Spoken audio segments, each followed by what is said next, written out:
جب عتبہ بن ربیع جو ان کا وکیل بن کر کے آیا تھا، وہ کٹر دشمن بھی تھا، حضور نے جب آیتیں تلاوت شروع کی تو اس کے دل پر ایسی ہیبت طاری ہو گئی، بہت زیادہ اس کا دل خوف سے لرزنے لگا اور اس کے جسم کے اندر کپکپی طاری ہوئی۔ اس نے مجبوراً کہا کہ محمد اپنا یہ کلام روک دو، ورنہ یہ ساری چیزیں میں کنٹرول سے باہر ہو رہا ہوں، میں بے قابو ہو رہا ہوں یہ کلام کی جاذبیت سن کر کے۔ وہ آیا تھا منانے کے لیے اور پھر اس کے بعد واپس لوٹا، اور جتنے وہاں پر بڑے بڑے روسا تھے سب کو جمع کر کے کہا، واللہ محمد کے پاس نہ کوئی شعر ہے، نہ کوئی جادو ہے، نہ کوئی کہانی ہے، ان کی زبان سے جو الفاظ نکلتے ہیں اس میں غضب کی تاثیر ہے۔ تو سارے لوگ کھڑے ہو گئے اور کہا، عتبہ تجھ پر بھی تو جادو نہیں چل گیا؟ تجھے ہم نے کس کام کے لیے بھیجا تھا اور تو وہاں سے متاثر ہو کر کے آیا؟ عتبہ نے کہا، میری بات سننا ہے تو سن لو، میرا مشورہ یہ ہے کہ محمد صلی اللہ علیہ وسلم کو اپنے حال پر چھوڑ دو۔ اگر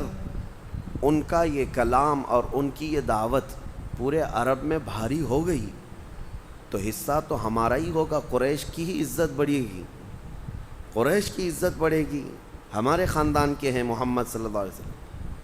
اور اگر وہ پورے عرب کو قابو نہ کر سکے تو عرب خود ہی انہیں مار ڈالیں گے۔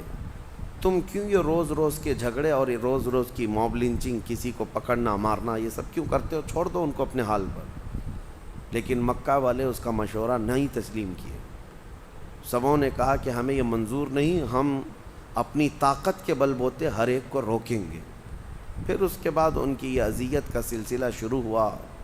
نبی پاک صلی اللہ تعالیٰ علیہ وسلم کے تبلیغ جب نہیں رکتی تھی، اب دوسری میٹنگ ہوئی۔ یہ فرسٹ میٹنگ تھی، دوسری میٹنگ ہوئی جو شرفائے قریش تھے، یعنی جو شریف لوگ مانے جاتے تھے اس وقت، بڑے بڑے سردار اور رئیس، وہ سب آئے حرم میں بیٹھے اور انہوں نے مشورہ کیا، کہا کہ دیکھو ہمارے شہر میں ایک بہت سخت گہما گہمی چل رہی ہے، ایک کام کرتے ہیں، ہمارے اور محمد کے بیچ میں اگر ابھی کوئی باقی ہے تو وہ ابو طالب ہے، اور ابو طالب کی بڑی عزت تھی کیونکہ وہ حضرت عبد المطلب کے بیٹے جو خانہ کعبہ کے متولی تھے۔ تو ابو طالب کے ہاں بہت بڑا ادب کا معاملہ ہوا کرتا، کیونکہ خانہ کعبہ کی چابی کے معاملات اور بھی دیگر معاملات ان کے خاندان میں ہوا کرتے۔ تو سبوں نے یہ مشورہ کیا کہ ہمارے اور محمد کے بیچ میں ابو طالب ہے، جا کر ابو طالب سے اس مسئلے میں بات کرتے ہیں، اگر وہ ہم بیچ میں سے ہٹ گئے تو ہم نپٹ لیں گے۔ تو بڑے بڑے جتنے لوگ تھے وہ سب آئے اور آ کر کے ابو طالب کے پاس، جبکہ ان کا بڑھاپا چل رہا تھا، جناب ابو طالب کے پاس آ کر کہنے لگے، ہم صرف آپ کی عزت کا خیال کرتے ہیں، آپ کے بڑھاپے کا احترام کرتے ہیں، اور آپ محمد صلی اللہ علیہ وسلم کی کفالت ابھی تک کر رہے ہیں، آپ ان کی حمایت میں ہیں، اور آپ دیکھ نہیں رہے ہیں کہ معاملات کتنے گرم ہوتے جا رہے ہیں، روزانہ کوئی نہ کوئی ہمارے گھروں سے جاتا ہے اور اسلام قبول کرتا ہے، اور ہمارے گھروں میں ایک عجیب سی کشمکش ہے۔ تو جناب ابو طالب کو انہوں نے دھمکی آمیز جملوں میں بھی کہا کہ اب ہماری تلواریں آپ کے اور آپ کے بھتیجے کے خلاف اٹھنے کو تیار ہیں۔ یہ پہلی مرتبہ تھا ان کی زندگی میں ایسا معاملہ آیا۔ تو جناب ابو طالب ان کے جانے کے بعد نبی پاک صلی اللہ علیہ وسلم کو بلاتے ہیں اور کہتے ہیں، اے میرے عزیز از جان، حضور سے وہ بڑی محبت کرتے، بہت پیار کرتے،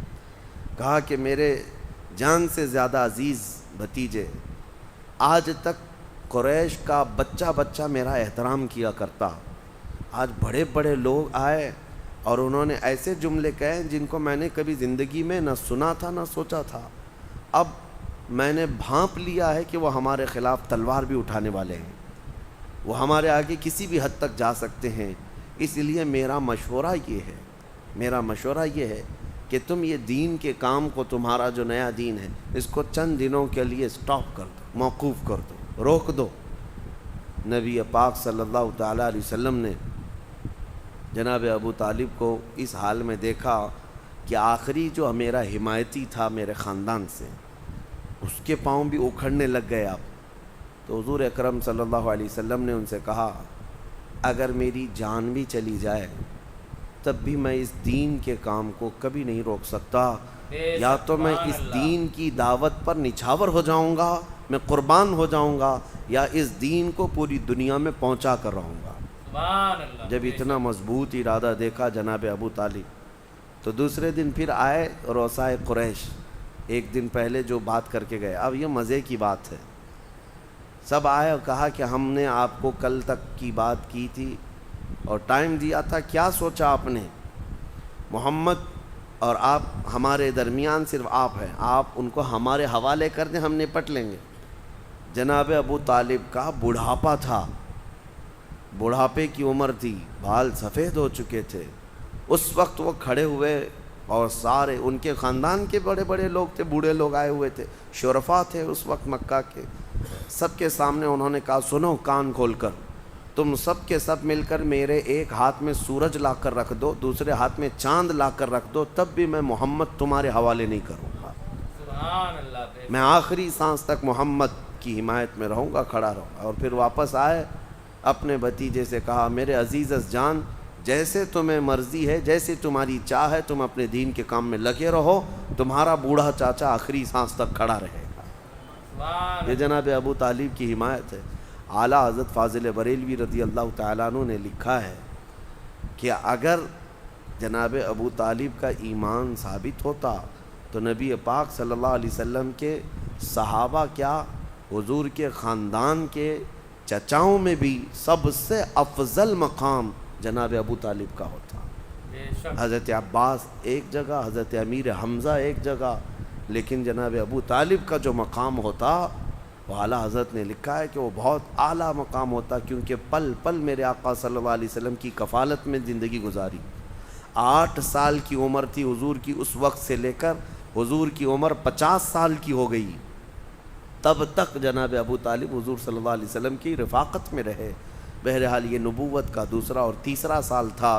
اور اس کے بعد پھر تبلیغ اسلام جب بڑھتی گئی تو اب جو مدینے والے ایمان لائے یا باہر کے قبیلے جو ایمان لائے، وہ کس طرح سے حضور کی دعوت پر ایمان لائے، اگلے سلسلے میں انشاءاللہ عرض کریں گے۔ اللہ کریم حضور پاک صلی اللہ علیہ وسلم کی سیرت طیبہ کی جھلکیاں اور روشنیاں ہماری زندگیوں میں عطا فرمائے۔ آخر دعوانا ان الحمدللہ رب العالمین۔ السلام علیکم۔ ماشاء اللہ، آپ نے اس بیان کو بھی سماعت کروا، تھوڑا چھوٹی چھوٹی کلپ ابھی بیان ہے ان کا تو، لیکن یہ پورا ہے، تو آپ لوگوں سے گزارش ہے کہ چینل پہ بنے رہیں، انشاءاللہ نیکسٹ پارٹ بہت جلد آئے گا۔ ملتے ہیں اگلے ویڈیو میں، تب تک کے لیے اللہ حافظ، اور دعا میں یاد رکھیں مفتی صاحب کو بھی، اور کمنٹ کرنا نہ بھولیں، کمنٹ ضرور کریں۔ سرکار کی آمد مرحبا۔